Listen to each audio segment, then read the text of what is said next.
Hello everyone, welcome back to knowledge for future study channel. मैं जुगल शर्मा। इस video में महाराणा कुंभा के बारे में संपूर्ण डिटेल डिस्कस करूंगा। अगर आप चैनल पर नए हो तो सब्सक्राइब करके सपोर्ट करें। महाराणा कुंभा का जो कार्यकाल है वो 1433 ईस्वी से लेकर 1468 ईस्वी तक होता है। ठीक है। अब इसके बाद बात आती है कि महाराणा कुंभा किसके पुत्र थे। तो महाराणा कुंभा ये थे महाराणा मोकल के पुत्र। महाराणा मोकल के पुत्र थे और परमार रानी थी सौभाग्य देवी। परमार रानी थी सौभाग्य देवी। इन दोनों के ये पुत्र थे महाराणा कुंभा। इनका जन्म कब हुआ था महाराणा कुंभा का? तो महाराणा कुंभा का जन्म होता है 1423 ईस्वी में। ठीक है।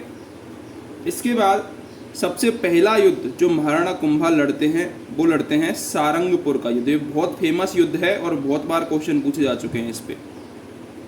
सारंगपुर का युद्ध, ठीक है, तो आपको भी याद रखना है क्योंकि इम्पोर्टेंट है। सारंगपुर का युद्ध, हल्दी घाटी का युद्ध, ठीक है, और खानवा का युद्ध, ये पूछे जाते हैं अक्सर। तो सारंगपुर का जो युद्ध है ये हुआ था 1436 ईस्वी में। कब हुआ था? 1436 ईस्वी में। किस किस के मध्य हुआ? किस किस के मध्य हुआ ये क्वेश्चन काफ़ी बार पूछा गया है। राणा कुंभा और मालवा के शासक, राणा कुंभा और मालवा के शासक मोहम्मद खिलजी के मध्य, मोहम्मद खिलजी के मध्य ये युद्ध हुआ था। ठीक है। राणा कुंभा और मालवा के शासक मोहम्मद खिलजी के मध्य सारंगपुर का युद्ध 1436 ईस्वी में हुआ। इसमें विजयी कौन हुए? विजयी हुए इसमें राणा कुंभा। अब जब राणा कुंभा विजयी हो जाते हैं इसमें, तो राणा कुंभा इसकी स्मृति में 2 कीर्ति स्तंभ बनवाते हैं। 2 कीर्ति स्तंभ बनवाते हैं। ठीक है। कौन से कीर्ति स्तंभ होते हैं? एक तो कुंभलगढ़ का होता है, दूसरा चित्तौड़गढ़ का होता है। ठीक है। एक तो कुंभलगढ़ का, दूसरा चित्तौड़गढ़ का। ठीक है। इसके बाद क्या होता है? सारंगपुर के युद्ध के बाद, इसके बाद जो मालवा का सुल्तान है, एक इसमें फेमस क्वेश्चन और आता है, चंपानेर की संधि। चंपानेर की संधि किस किस के मध्य हुई थी? ये क्वेश्चन बहुत बार पूछा गया है। चंपानेर की संधि किस किस के मध्य हुई थी? तो जब कुंभा से मोहम्मद खिलजी हार गया था, मालवा का सुल्तान, तो इसने क्या किया? गुजरात के सुल्तान से संधि कर ली थी। गुजरात के सुल्तान से संधि कर ली। अब कब हुई थी चंपारण की संधि? ये हुई थी 1456 ईस्वी में। चंपारण की संधि 1456 ईस्वी में हुई थी। और किस किस के मध्य हुई थी? एक तो महमूद खिलजी थे मालवा के, जो कि कुंभा से हार गया था, महमूद खिलजी, प्लस और किसके मध्य हुई थी? गुजरात का सुल्तान था कुतुबुद्दीन। कुतुबुद्दीन ये कहाँ का सुल्तान था? ये गुजरात का था। लिख देता हूँ मैं नीचे, ये गुजरात का सुल्तान था और महमूद खिलजी मालवा का था। इन दोनों के मध्य चंपारण की संधि हो जाती है और इन्होंने क्या डिसाइड किया मिलकर कि हम दोनों मिलकर मेवाड़ को जीतेंगे, उसके बाद आपस में बराबर बराबर बांट लेंगे। ठीक है। इस संधि के अनुसार ये जो कुतुब शाह था, कुतुबुद्दीन, इसने चित्तौड़ पर आक्रमण किया। चित्तौड़ पर आक्रमण किया और माउंट आबू को जीत लिया था। ठीक है। इसके बाद जो महमूद खिलजी है ये मालवा की तरफ से राणा के राज्य में घुसा, लेकिन इन दोनों की संयुक्त सेनाएं भी कुंभा को नहीं हरा पाई थी। ठीक है। तो ये आपको याद रखना है, चंपानेर की संधि पूछी जाती है। ठीक है। आगे बढ़ते हैं। आगे एक इम्पोर्टेंट आता है बदनौर का युद्ध। बदनौर का युद्ध, बदनौर का युद्ध क्यों फेमस है मैं बताऊंगा आगे चल के। बदनौर का युद्ध क्यों फेमस है? बदनौर का युद्ध, बदनौर का युद्ध भी कहते हैं इसको, बैराठगढ़ का युद्ध भी कहते हैं इसको, बैराठगढ़ का युद्ध भी कहते हैं। और बदनौर कहाँ पर है? बदनौर है भीलवाड़ा में। बदनौर कहाँ पर है? भीलवाड़ा में। ठीक है। इसके बाद 1456 के बाद 1457 ईस्वी में बदनौर का युद्ध होता है। मालवा के सुल्तान खिलजी प्रथम को पराजित इसमें करते हैं महाराणा कुंभा। मालवा के सुल्तान खिलजी प्रथम को पराजित करते हैं। खिलजी प्रथम को पराजित करते हैं कुंभा। ठीक है। अब क्यों फेमस है बदनौर का युद्ध मैं बता देता हूँ। इस पर अक्सर क्वेश्चन आता है कि किस युद्ध के बाद महाराणा कुंभा ने कुशाल माता का मंदिर बनवाया था और कहाँ पर बनवाया था? तो बदनौर का युद्ध जब जीत गए थे कुंभा, तो बदनौर में ही, बदनौर नामक जगह पर ही, भीलवाड़ा में ही कुशाल माता के मंदिर का निर्माण करवाते हैं। कुशाल माता का मंदिर। ठीक है। टेम्पल मंदिरों के क्वेश्चन में आता है कुशाल माता का मंदिर कहाँ पर है? बदनौर भीलवाड़ा में। ठीक है। इसके अलावा एक इम्पोर्टेंट फैक्ट ये माना जाता है कि राणा कुंभा कला प्रेमी थे। तो राणा कुंभा ने एक लेख है वीर विनोद, ये अलग से क्वेश्चन है साहित्य का। वीर विनोद के लेखक कौन है? वीर विनोद के लेखक हैं श्यामल दास, अलग से क्वेश्चन है, याद कर लेना। वीर विनोद पूछा जाता है, श्यामल दास, ये साहित्य का क्वेश्चन है। श्यामल दास के अनुसार मेवाड़ के 84 दुर्गों में से 32 दुर्ग महाराणा कुंभा ने बनवाए। 84 दुर्गों में से 32 दुर्ग महाराणा कुंभा ने बनवाए। तो कला प्रेमी थे ये, ठीक है। 84 दुर्गों में से 32 दुर्ग बनवाए। इनमें प्रमुख हैं, एक तो अचलगढ़ आबू का, बसंती दुर्ग सिरोही में, कुंभलगढ़ राजसमंद में, और कई जर्जर दुर्गों का जीर्णोद्धार भी इन्होंने करवाया, ठीक है। अब हम डिस्कस करेंगे कि महाराणा कुंभा को कौन कौन सी उपाधियाँ दी गई थी। महाराणा कुंभा को उपाधियाँ, ठीक है, उपाधियों से संबंधित भी क्वेश्चन पूछे जाते हैं। तो महाराणा कुंभा की उपाधियों की अगर हम बात करें तो सबसे पहली उपाधि है राजगुरु की उपाधि, राजगुरु। और राजगुरु किसे कहा जाता है? जो राजाओं को शिक्षा देने की क्षमता रखता हो। राजगुरु मतलब राजाओं को शिक्षा देने की क्षमता, ठीक है। इसके बाद एक आता है हालगुरु, राजगुरु हालगुरु। हालगुरु होता है गिरि दुर्गों का स्वामी, गिरि दुर्गों का स्वामी होने के कारण, क्योंकि इसने 32 दुर्ग बनवाए थे। इसके अलावा एक है दानगुरु, हालगुरु, दानगुरु, राजगुरु। दानगुरु दान देने के कारण हो गया। इसके बाद एक आता है शैलगुरु। शैलगुरु होता है शस्त्र या भाला सिखाने वाला, शस्त्र या भाला सिखाने वाला, उसको बोलते हैं शैलगुरु, ठीक है। इसके बाद तोडरमल ने कुंभा को हयेश, हयेश, हयेश का मतलब होता है अश्वपति, अश्वपति, ठीक है। इसके अलावा हस्तीस, हस्तीस का मतलब होता है गजपति, ठीक है। और नरेश, ये तीनों अलग अलग होते हैं। नरेश होता है पैदल सेना का सेनापति, पैदल सेना का सेनापति,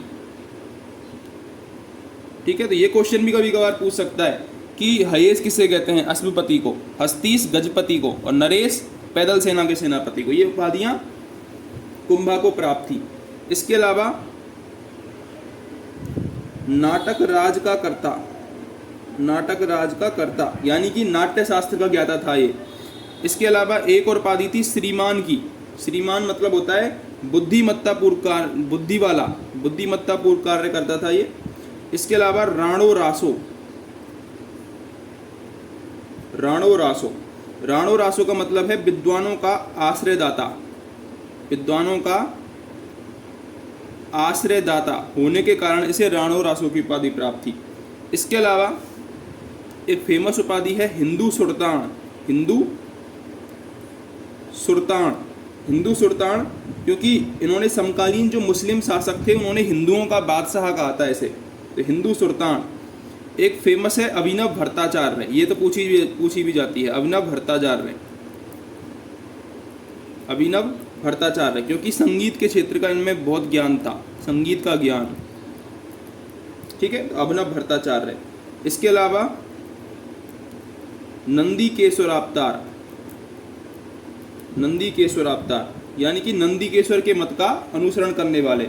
इसके अलावा चाप गुरु, चाप गुरु होता है धनुर्विद्या का शिक्षक, चाप गुरु धनुर्विद्या का शिक्षक। सुरगरामणी, निरंकुश, निरुंसक मतलब निर्भय, ये सारी उपाधियां महाराणा कुंभा की उपाधियां थी, ठीक है। तो ये इंपॉर्टेंट है, याद रखना महाराणा कुंभा की उपाधियां, ठीक है। इसके अलावा कुंभा ने जयदेव की प्रसिद्ध कृति, जयदेव की प्रसिद्ध कृति थी गीत गोविंद। कौन सी कृति थी? गीत गोविंद। उस पर रसिक प्रिया नाम से टीका लिखी थी। देखो कुंभा के जो कुंभा ने रचनाएं करी है ना, उन पर तो क्वेश्चन बहुत बार पूछा गया है, अनलिमिटेड बार पूछा गया है, तो आपको ये तो याद रखनी है। कंफ्यूज कर देता है वो कि कुंभा ने, एक तो जयदेव थे, जयदेव, उनकी कृति थी गीत गोविंद, उनकी कृति थी गीत गोविंद, उस पर रसिक प्रिया नाम से टीका लिखी है, रसिक प्रिया नाम से टीका लिखी, ठीक है। इसके अलावा इन्होंने एकलिंग महात्म्य के पुस्तक के प्रथम भाग था राज वर्णन, अंतिम भाग कुंभा के कवि कान्य व्यास ने लिखा था, तो वो भी एकलिंग महात्म्य भी इन्होंने प्रथम भाग था राजवर्णन, उसको भी लिखा था। इसके अलावा इन्होंने संगीत राज,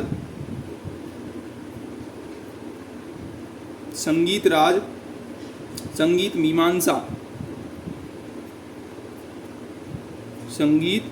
मीमांसा, इसके अलावा सुधा प्रबंध, ये इन ग्रंथों का सृजन भी इन्होंने किया था। संगीत राज, संगीत मीमांसा, सुधा प्रबंध, ये पूछे जाते हैं, याद रखना। संगीत राज, संगीत मीमांसा, सुधा प्रबंध।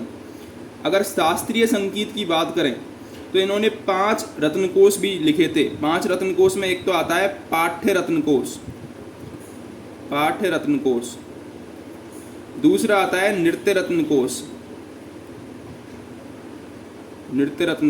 तीसरा आता है गीत रत्नकोश, चौथा आता है वाद्य रत्नकोश और पांचवा आता है रस रत्नकोश। ये 5 रत्नकोश हैं, पांचों के नाम आपको याद रखने हैं, पाठ्य रत्नकोश, नृत्य रत्नकोश, गीत रत्नकोश, वाद्य रत्नकोश और रस रत्नकोश, ठीक है। इसके अलावा इनके एक शिल्पी थे, इनके शिल्पी कौन थे? मंडन, इनके शिल्पी थे मंडन। इसकी कृतियों के बारे में भी क्वेश्चन आया हुआ है कि राजबल्लभ, रूपावतार मंडन, देवमूर्ति मंडन, रूप मंडन, प्रसाद मंडन और वास्तु शास्त्र, ये इनके प्रमुख रचनाएं हैं और वास्तुकला के ये विख्यात शिल्पी थे। मंडन के भाई थे नाथा, इन्होंने लिखी थी वास्तु मंजरी, ये क्वेश्चन पूछा गया है इसलिए मैंने बता दिया है। वास्तु मंजरी मंडन के भाई नाथा ने लिखी थी। और मंडन के पुत्र थे गोविंद, उन्होंने लिखी है कलानिधि, मंडन के पुत्र गोविंद ने कलानिधि लिखी थी। इसके अलावा द्वार दीपिका नामक ग्रंथ भी लिखा था। तो याद रखना है, मंडन के भाई नाथा ने वास्तु मंजरी लिखी, गोविंद ने कलानिधि लिखी और मंडन ने तो जिसके पीछे मंडन लग जाए, जैसे रूप मंडन, प्रसाद मंडन, देवमूर्ति मंडन, ये सब लिखी थी, ठीक है। इसके अलावा कुंभा की हत्या कर दी उदा ने, कुंभा की हत्या उसके पुत्र उदा ने कर दी। कब कर दी? 1468 ईस्वी में, ठीक है। इसके बाद कुंभा के जो भाई थे रायमल, उन्होंने चित्तौड़ पर आक्रमण कर दिया था और कुंभा को बाहर भगा दिया था। कुंभा के अगर मंदिरों की बात करें तो कुंभ स्वामी मंदिर बनवाया, श्रृंगार चमरी मंदिर, रणकपुर का जैन मंदिर और मीरा मंदिर आदि ये कुंभा के काल के मंदिर हैं, ठीक है। रणकपुर का जैन मंदिर धरणक शाह ने बनवाया था।